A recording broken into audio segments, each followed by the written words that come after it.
दांत वाली बहू। रंजना कभी ब्रश नहीं करती थी। उसे कितनी बार उसके माँ बाप ने डांटा, लेकिन उसका कोई असर उस पर होता ही नहीं था, जिस कारण से उसके दांत पीले पीले हो जाते हैं। शादी के बाद। अरे बहू, वैसे तो तुझ में कोई कमी नहीं है, पर तेरे दांत इतने पीले कैसे हैं बेटा? कैसे मतलब? कोई सर्जरी थोड़ी ना कराई है। वो तो क्या नाम, मैं ब्रश नहीं करती थी तो पीले हो गए। अब क्या करूं? आप कहे तो लाल करवा लूं या फिर काले? यार ये क्या है, क्यों माँ से लड़ रही हो? लड़ रही हूँ? अरे मैं लड़ रही हूँ या ये बोल रही है कि दांत पीले हैं, पीले। अरे तपस्या थोड़ी ना की है इन्हें पीले करने के लिए। बकायदा ब्रश नहीं किया है 20 साल तक, तब जाकर। छी, कैसी बात कर रही हो? ये उस वक्त तो पीले नहीं थे जब हम लोग तुम्हें देखने आए थे। अरे तब साफ करवा लिया होगा डेंटिस्ट के पास जाकर। अब देखो कैसे पीले पीले लग रहे हैं। रंजना सास की तरफ गुस्से से देखती है। फिर शुरू हो गई पीले पीले पीले। अरे पीले तो तब भी थे जब मेरे हाथ का रसगुल्ला उड़ा उड़ा कर खा रही थी और बोल रही थी, लड़की नहीं गुणों का खजाना दे रहे भाई साहब आप। अब वो लोग करते भी तो क्या करते, पीले दांत वाली बहू पल्ले पड़ी थी तो झेलना तो था ही। एक दिन कीर्तन में रंजना गाना गा रही थी। अरे कमला बहन, माँ का द्वार है, यहाँ तो सब शुद्ध होकर आते हैं, फिर अपनी बहू को ब्रश भी नहीं करवाती तुम। दूर से पीले पीले दांत भक्ति में बाधा उत्पन्न कर रहे हैं। और कोई 2 साल के बच्चे थोड़ी ना लेकर आई हूँ मैं बहू बनाकर। अच्छी खासी लड़की है, अरे कैसे करवाऊं ब्रश? ये तो उसे खुद करना चाहिए ना। अब माँ बाप तो इसके जैसे तैसे निपटा दिए, ये नहीं सोचा कि सास कैसे संभालेगी। सास बहू को लेकर घर आ जाती है, लेकिन सोच लेती है कि अब इसे लेकर कहीं नहीं जाएगी।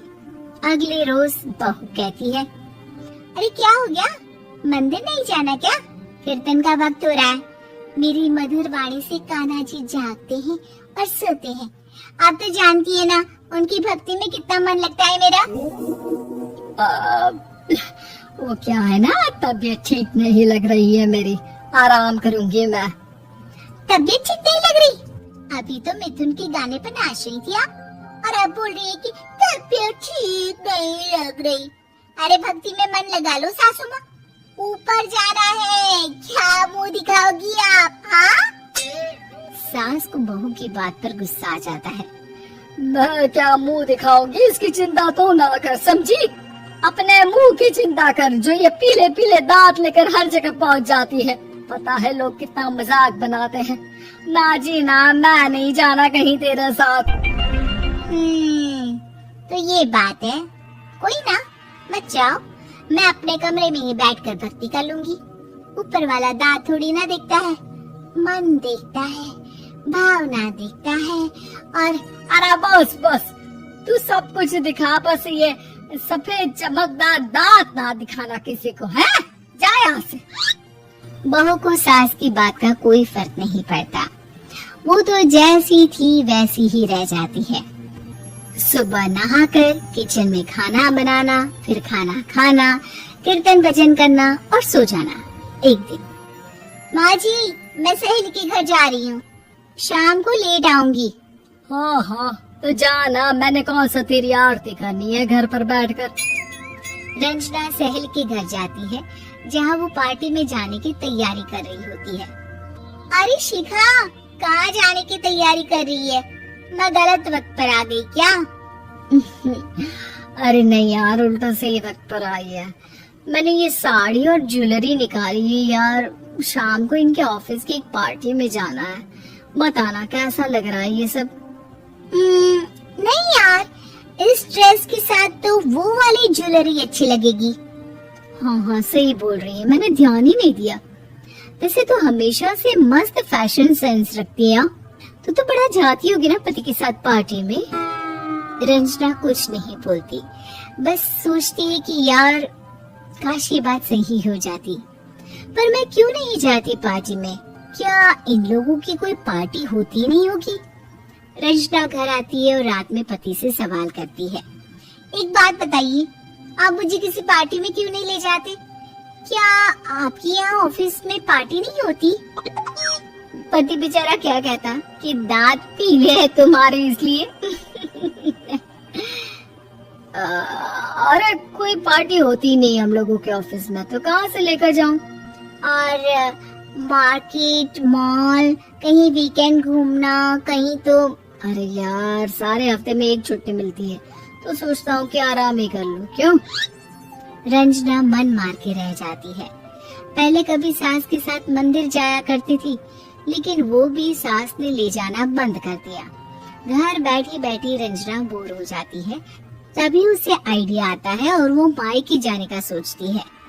सासू माँ, 2 दिनों के लिए मम्मी के घर जा रही हूँ। अच्छा अच्छा ठीक है, आराम से जा।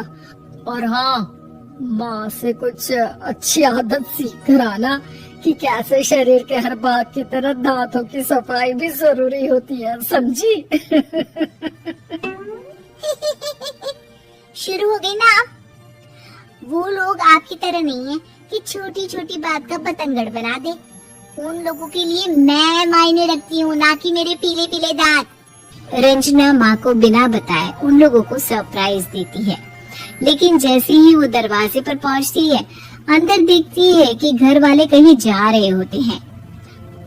माँ, काश रंजना दीदी के दांतों वाली प्रॉब्लम नहीं होती, तो वो भी हम लोगों के साथ चलती ना बुआ जी की बेटी की शादी में।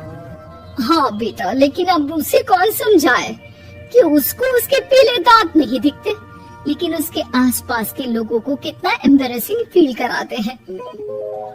मुझे तो कितनी बार उसके स्कूल की टीचर ने शिकायत की कि उसके साथ कोई लड़की बैठना भी नहीं चाहती, और ना ही कॉलेज में कोई उससे बात करना चाहता था, लेकिन पता नहीं क्यों उसे ये बात समझ में नहीं आती।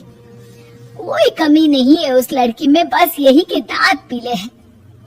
वो तो भला हो जीजा जी और उनकी माँ का, जो दीदी को जैसी है वैसे ही रखा हुआ है। रंजना को अपने घर वालों की बात सुनकर बहुत दुख होता है। वो सोचती है कि वो क्या करे, लेकिन फिर वो सीधा डेंटिस्ट के पास जाती है, अपने दांत चमकाती है और कसम खाती है कि वो रोज ब्रश करेगी। और क्या हो गया? तुम तो 2 दिनों के लिए गई थी ना? पर कोई ना, अच्छा है, चलो आ गई तो। रंजना सास के सामने आकर खड़ी हो जाती है और पूरी स्माइल करती है, उसके चमकदार दांतों को दिखाती हुई। हैं? चले मंदिर? माँ, मुझे माफ कर दीजिए, मैंने आप लोगों को बहुत एम्बैरेसिंग फील करवाया। मैं आज से रोज ब्रश करूंगी।